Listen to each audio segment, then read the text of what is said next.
ক্ষমতার অহংকার নয়, মানবতার অনন্য নজির। অসহায় শিশুর অসুস্থ মায়ের সম্পূর্ণ চিকিৎসার দায়িত্ব নিলেন উত্তর করিমগঞ্জের নবনির্বাচিত বিধায়ক জাকারিয়া আহমেদ পান্না। হ্যাঁ, আপনারা ঠিকই শুনছেন, মায়ের জন্য নিজের কিডনি দান করা এই বিধায়কের রক্তেই রয়েছে জনসেবার ঐতিহ্য। মানবতার অনন্য দৃষ্টান্ত এক অসহায় শিশুর ত্রাতা হলেন বিধায়ক জাকারিয়া আহমেদ পান্না। ভিডিওটি আপনারা প্রথমে দেখুন।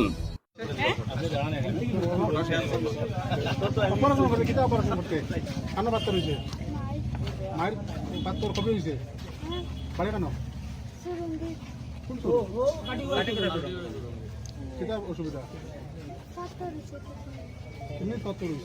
এখন চিন্তা করতে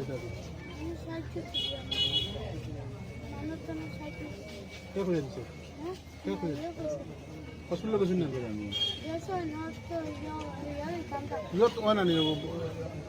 বদরুদ্দিন হয় না তুমি কালকে তোমার মারে লিয়া তার নম্বর আছে নি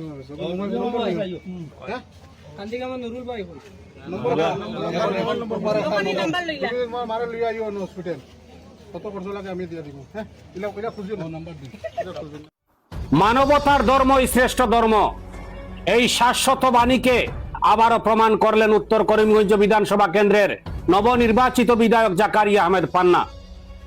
রাজনীতি বা ক্ষমতার ঊর্ধ্বে উঠে তিনি দেখালেন এক অনন্য মানবতার দৃষ্টান্ত, যা আজ ইতিহাস হয়ে রইল।